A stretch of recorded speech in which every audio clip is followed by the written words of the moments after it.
실존주의 철학자 키르케고르는 이런 이야기를 했습니다. 도둑들이 보석 가게에 들어왔습니다. 그런데 보석은 하나도 훔쳐가지 않고 가격표를 바꿔버렸어요.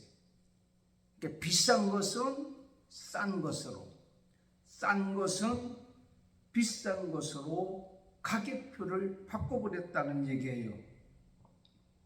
이것이 바로 가치의 전도라고 얘기하고 있습니다. 그는 이 세상을 풍자한 그러한 이야기를 했다고 합니다. 도둑은 사탄 마귀입니다.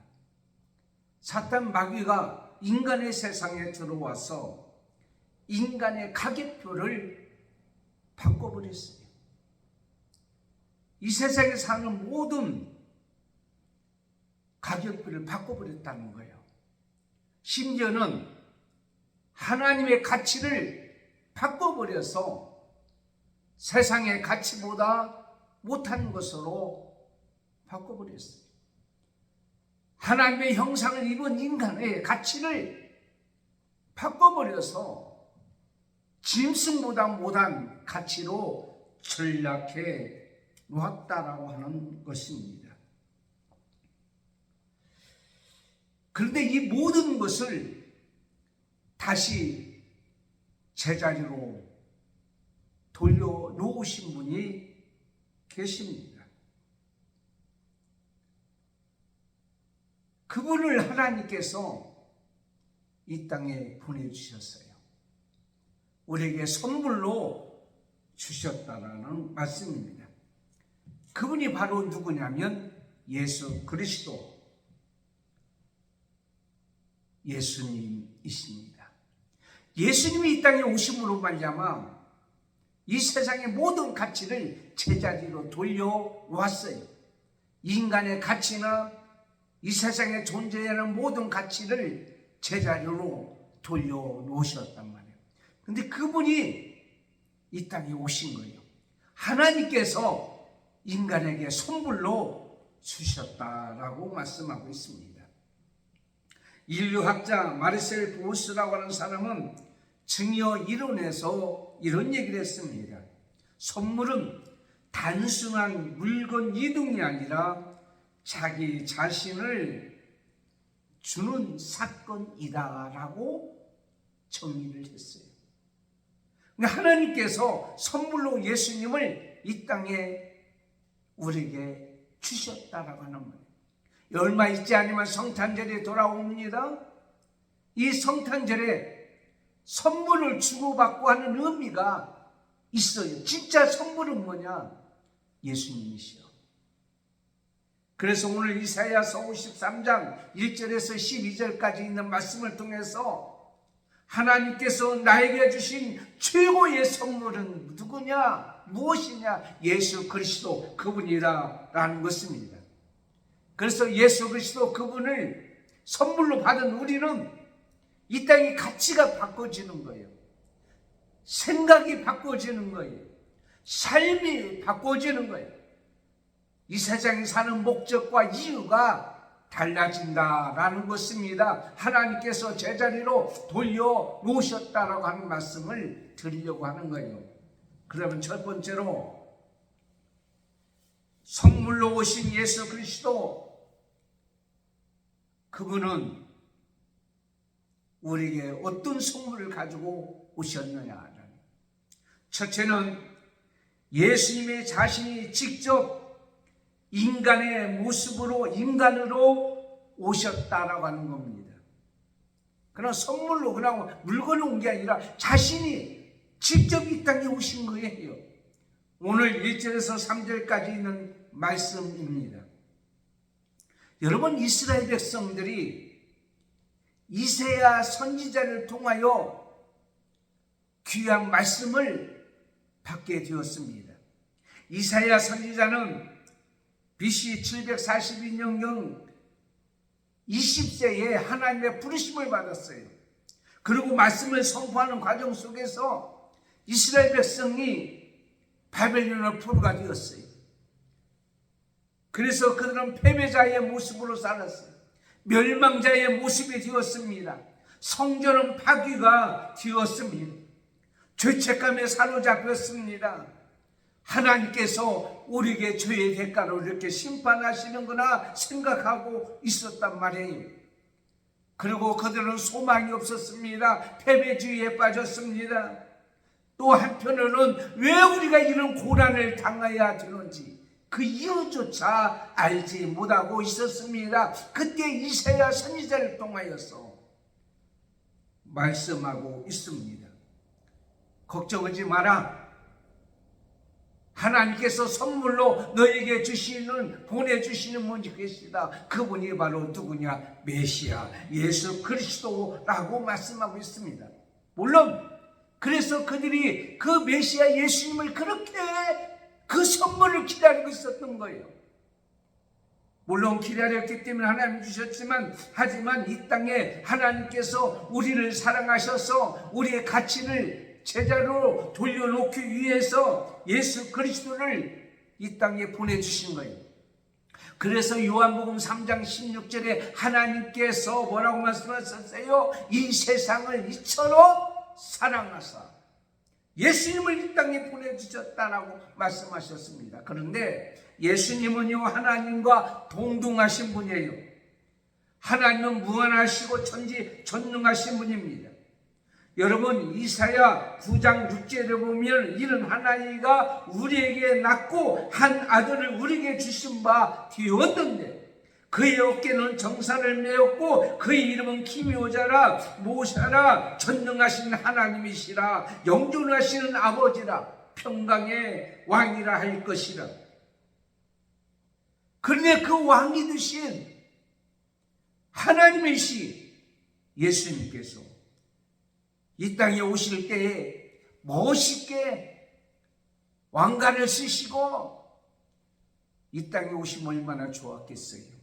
그러나 그 정반대로 왕의 자리, 하나님의 자리를 다 내려놓으시고 인간의 모습으로 직접 이 땅에 오셨다라고 말씀하고 있습니다. 빌보서 2장 6절에 그는 근본 하나님의 본체시나 하나님과 동등함을 취하지 아니하시고 여기지 아니하시고 직접 이 땅에 오신 것. 사람을 보낸 게 아니에요. 어떤 대사를 보낸 게 아니에요. 어떤 천사를 보내신 것이 아니에요. 예수님은 직접 선물로 이 땅에 오신 거예요. 선물은 어떤 물건만 이동하는 것이 아니란 말이에요. 자기 자신을 모든 생각과 마음과 정성을 다 모아서 주는 것이 바로 뭐냐면 선물이라고 우리가 그렇게 표현하고 있습니다. 그냥 오신 것으로 끝나는 것이 아닙니다.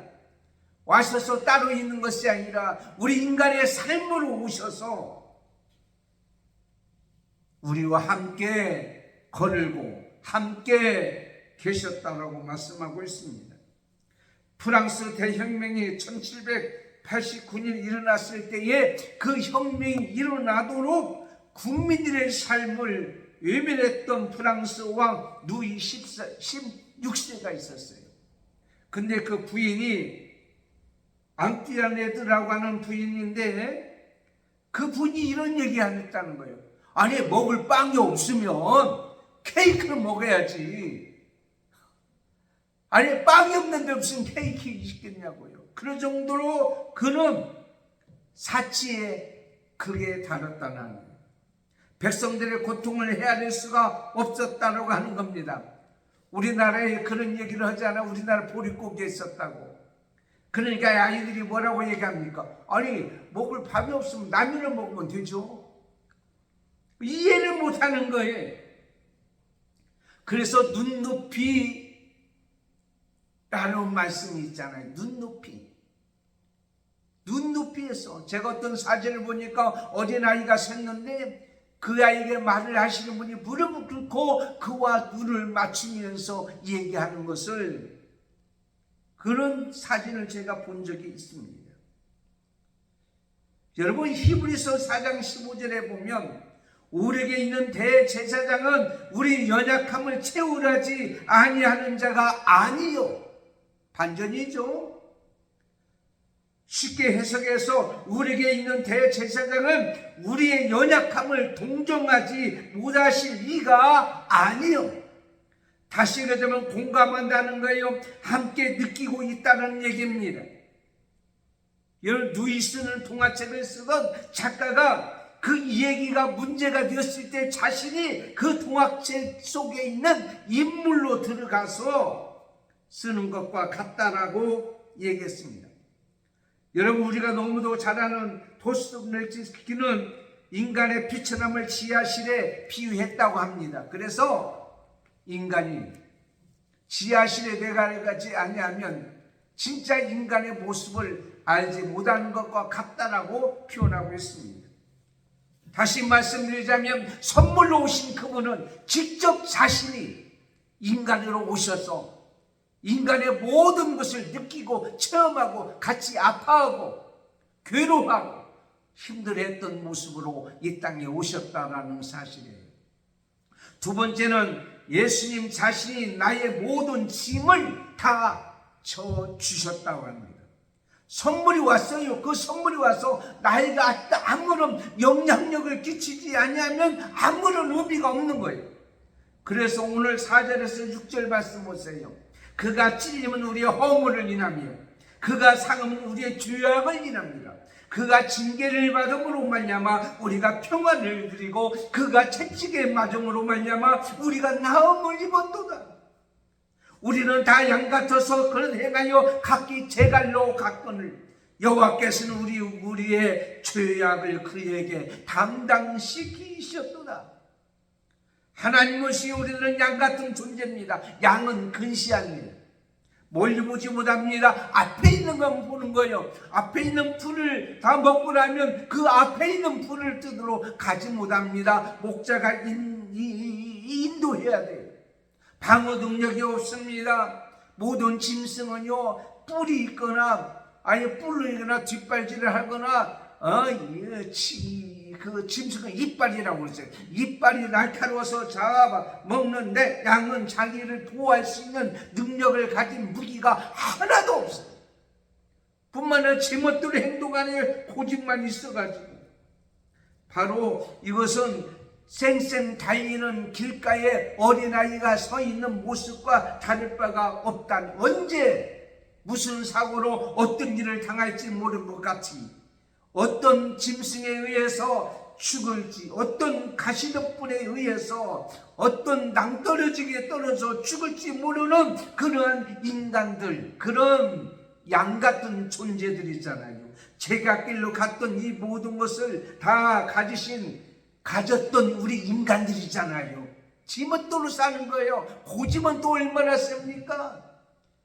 그런데 이 모든 것, 그들의 잘못한 것, 죄악, 실수한 것, 병든 것, 그게 영적, 육적 모든 짐을 그분에 다 짊어지시는 거예요. 무슨 죄가 있다고. 여러분에게 선물을 줬는데 그 선물이 여러분의 문제를 다 해결하면 고마워요, 안 고마워요? 고맙잖아요. 얼마나 감사한지 모릅니다. 마태복음 20장 28절에 인자가 온 것은 섬김을 받으려 함이 아니라 도리어 섬기려 하고 자기 목숨을 많은 사람의 대성물로 주려 함이라 그랬습니다. 죄의 삭은 사망이라고 그랬습니다. 하나님의 은사는 그리스도 예수 우리 주 안에 있는 영생이라고 말씀하고 있습니다. 죄의 짐을 해결해 지고 대신 지시고 십자가에 들어가셨단 말이에요.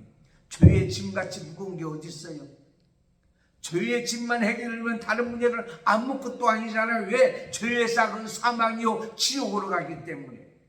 그 문제 해결, 지옥에서 누가 건져주겠냐고요. 하나님만이 이를 위해서 대신 힘을 주셨다라고 말씀하고 있습니다. 베드로전서 2장 24절에 친히 나무에 달려 그 몸으로 우리 죄를 담당하셨으니 이는 우리로 죄에 대하여 죽고 의에 대하여 살게 하려 하십니다. 그가 채찍의 마정으로 너희는 나음을 입었다. 어떤 병에 있든지 어떤 고통에 있든지 우리에게 선물로 오신 예수 그리스도께서 그 예수의 이름으로 기도하며 병 낫기를 위해서 기도하라고 그랬어요. 예수의 이름으로 믿으면 치료되고 고침을 받는 역사가 있다고 말씀하고 있습니다. 말라기서 4장 12절에 내 이름을 경외하는 너에게는 의로운 해가 떠올라서 치료하는 광선을 바라느니 너희가 나가서 요한관에서 나온 송아지같이 벌떡벌떡 뛰리라. 여러분의 질고 여러분의 아픈 거 다 그분께 다 짊어지시고 그랬다는 거예요. 아우슈비츠 생존자 빅토 프랭클린은요, 고통이 사라질 수 없다면 그 고통을 함께 짊어질 사람이 필요하다고 그랬어요. 인간이 살아가는 데서 고통이 없는 사람 없습니다. 병에 걸리지 않는 사람 없습니다. 저도 건강했지만은 대상포진이라는 것이 머리부터 이마 눈까지 왔잖아요. 하나님 앞에 기도해서 하나님 내 질고를 짊어지시고 돌아가신 그분을 선물로 주셨잖아요. 그분이 싹 치료되어서 깨끗이 치료되었어요. 여러분의 질병을 짊어지시고 이 땅에 오신 그분을 의지하십시오. 우리가 어떤 짐을 지고 힘들어하며 아파하며 눈물을 흘린다고 할지라도 그분은 지금 이 시간 우리에게 부르고 계세요. 마태복음 11장 28절에 수고하고 무거운 짐진 자들은 다 내게로 오라. 내가 너희를 어떻게 해요? 쉬게 하리라. 예수님께서 이 세상에서 공생애 동안에 사역하실 때에 많은 사람이 몰려왔습니다. 그들을 보면서 목 잡는 양 같은, 잃어버린 양 같은 모습, 짐승에 쫓겨다닌 것 같은 그런 모습, 고통하는 모습을 보고 민망히 여겼다라고 했어요. 그것은 공감했다라는 거예요. 같이 아픔을 느끼고 있었다는 거예요. 여러분 지금 고통 가운데 있습니까? 눈물을 흘며 괴로워하고 있습니까? 몸이 아파서 힘들어하고 있습니까? 문제가 해결되지 않아서 어찌할 바 울고만 있습니까? 주님이 여러분과 함께 울고 계시고 함께 느끼고 계시고 밤잠 이루지 못하며 여러분을 바라보시고 여러분의 연약하고 부족한 것을 채워주시고 짐을 다 짊어지신 그분이 이 땅에 오셨어요. 선물로. 우리의 죄악, 우리의 허물, 우리의 눈물, 우리의 고통, 우리의 아픔, 우리의 슬픔, 이것을 다 짊어지시고 이 땅에 오셔서 복음성가 중에 이런 복음성가가 있습니다. 당신이 지쳐서 기도할 수 없고 눈물이 빗물처럼 흘러내릴 때에 주님은 우리의 연약함을 아시고 사랑으로 돌봐주시네. 누군가 널 위하여 누군가 기도하네. 내가 홀로 외로워서 마음이 무거울 때 누군가 널 위해 기도하네. 사랑하는 성도 여러분, 아픔 속에 고통 속에 어려움 속에 있을 때에 누군가 여러분을 위해서 기도합니다. 여러분에게 선물로 오신 그분께서 여러분을 위해서 기도합니다. 여러분을 붙잡아 주십니다. 여러분을 일으켜 주십니다. 베드로전서 2장 14절에 그분이 우리의 죄를 담당했으니 우리를 살게 하려 하십니다. 그런 말면 우리는 어떻게 해요? 우리의 모든 짐을 다 지셨으므로 짐이 어떻게 해요? 다 풀어진 거 아니에요? 평안함을 누리는 거예요. 안정함을 누리는 거예요. 제가요, 그 면도를 하루에 한 번씩 해야 돼요. 그래서 면도기를 이렇게 싼 걸 사면, 그 일회용 면도기를 사면은요, 막 상처가 나요. 좀 비싼 거 사서 쓰니까 이게 감당이 안 되는 거예요. 그런데 면도기를 선물을 받았어요. 그런데 그 면도기를 사용하니까 그렇게 편안해요. 나타날 수가 없어요. 그 면도기보다도 여러분 힘들어하고 고통당하는 여러분에게 선물을 주셨는데 여러분의 그 모든 짐을 다 짊어지신 예수님이 이 땅에 오신 거예요. 얼마나 귀하십니까? 그 다음에 세 번째는 예수님 자신이 모든 것을 다 내놓으신 것입니다. 7절 9절. 그런 예수님이 선물로 오신 것으로 그는 짐을 짊어지시는데 그 짊어지실 때 행하신 일이 있어요. 오늘 우리에게 주신 말씀 같이 그렇단 말이에요. 십자가에 돌아가셨습니다. 자신의 모든 것을 다 내놓으셨습니다. 하늘에서 내려온 것도 역시 그렇거니와 이 땅에서 십자가에 돌아가시는데 자신의 자존심, 체면 그것뿐이에요. 몸 이는 너희를 위하여 주는 내 몸이라. 너희를 위해서 흘리는데 피니라. 성만찬할 때에 떡과 포도주를 마시면서 우리는 무슨 생각을 합니까? 나를 위해서 피를 흘리시고 목숨과 생명까지 내놓으신 그분,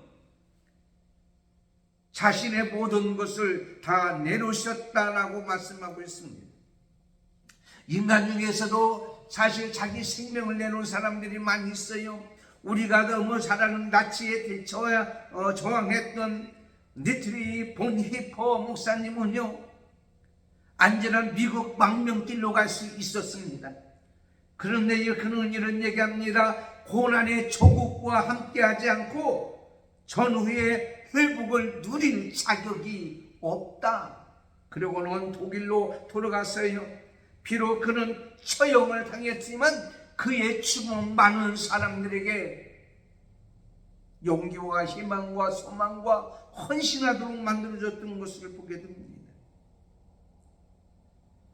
예수님께서 나를 위하여 생명까지 내놓으셨다.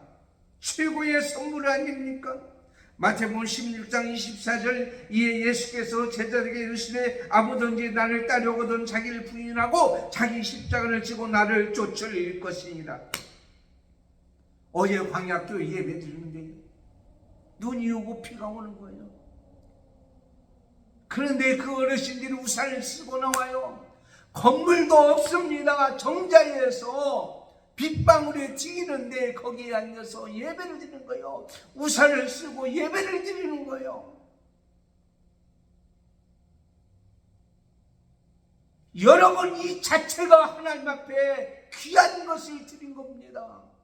최고의 선물을 하나님 앞에 드린 거예요. 제가 그렇게 얘기했어요. 그런데 한 분이 안경을 만지작해요. 그래도 보니까는 안경을 하나가 깨져가지고 금이 갔어요. 이렇게 완전히 다 깨 없어진 게 아니고 가지고는 붙어있기는 한데 금이 갔어요. 아니 근데 안경이 왜 깨졌어요? 그랬더니 이 어르신이 오늘 아침에 어제 예배드리게 나오다가 미끄러져가지고 넘어졌다는 거예요. 그래서 완전히 깨진 거예요. 그래가지고 제가 눌러봤어요. 어디 다친 데 없었더니 여기에 약간 부기가 올라온 거예요. 근데 상처는 없어요. 제가 손을 잡아주면서 그 어르신 90이 넘으신 분인데 안아주면서 기도했어요. 하나님, 오늘 이 몸으로 하나님 앞에 나와서 예배한 이분은 최고의 것을 드린 것 아닙니까? 우리가 넘어지고 그러면 병원에 가지요. 근데 병원에 갈 정도는 아니지만 안경 깨졌는데요, 그렇게 크게 다치지 않는 게 얼마나 감사한지요. 사랑하는 성도 여러분, 예수님은요 생명까지 내놓았어요. 나에게 준 선물은 나에게 필요한 모든 것을 제공한단 말이에요. 다 자신이 죽어서 없어질 때까지 그 선물의 역할을 다 하셨던 예수님의 모습을 보는 거예요. 세 번째는요, 네 번째죠. 원래 우리가 세 번째까지 하는데 오늘은 네 번째까지 드리는 거예요. 네 번째는 예수님 자신이 오신 목적을 다 이루신 거예요. 선물로서 10절 12절에 있는 말씀입니다. 여호와께서 그에게 상함을 받게 하시기를 원하사 질고를 당하게 하셨은즉 그의 영혼을 속건제물로 드리게 이르면 그가 씨를 보게 되며 그의 날은 길 것이요 또에 그의 손으로 여호와께서 기뻐하시는 뜻을 성취하리로다. 예수님께서 이 땅에 오셔서 돌아가신 것으로 끝나는 것이 아니에요. 그 오신 목적과 이유를 다 이루어놨어요. 그래서 하나님과 인간 사이에 가로막혔던 것이 어떻게 했어요? 다 이어졌어요. 히브리서 10장 20절 그게는 우리를 위하여 휘장 가운데서 열어놓으신 새로운 살 길이요 휘장은 곧 그의 육체니라. 예수님이 십자가에 들어갔을 때 휘장이 찢어졌습니다. 성소와 지성소에 가로막혔던 휘장이 찢어졌어요. 그런 말이면 우리는요 하나님 앞에 담대히 나갈 수 있는 길을 열어놓으셨어요. 그러므로 우리는 예수의 이름으로 하나님 앞에 담대히 나가는 거예요. 그게 바로 뭐죠? 내가 곧 길이요 진리요 생명 나로 말미암지 않고는 아버지께로 올 자가 없느니라. 구원의 길을 열어놓으신 거예요. 하나님 앞에 나가는 길을 열어놓으셨습니다. 마태복음 1장 21절에 아들 낳으리니 그 이름을 예수라 하라. 이는 그가 자기 백성을 그의 죄에서 구원할 자이십니다. 그러므로 하나님과 화목하게 했어요. 에베소서 2장 14절에 그는 우리의 화평이시라 둘로 하나를 만드사 온수된 것 곧 중간에 막힌 담을 자기 육체로 다 하셔서 하나님 앞에 나가는 길을 열어놓았어요.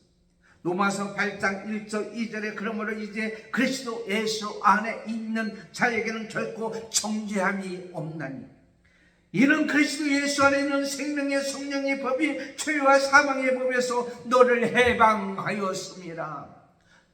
죄에서 자유예요. 육적인 삶에서 자유예요. 우리는 자유함을 얻은 사람이에요. 예수 안에서. 그런데 옛날에 마귀에 사로잡히고 귀신에 사로잡히고 사탄에 사로잡혀서 꼼짝하지 못했던 그런 자를 하나님께서 자유의 몸에 가치가 있는 귀한 자로 삼아주셨다는 말이에요. 구원받은 인간들을 치료하여 주었습니다. 고린도후서 8장 9절 같이 부하게 해 주셨단 말이에요. 그러므로 하나님의 사람으로서 하나님께서 가치가 있는 귀한 보배로운 자로 삼아주신 거예요.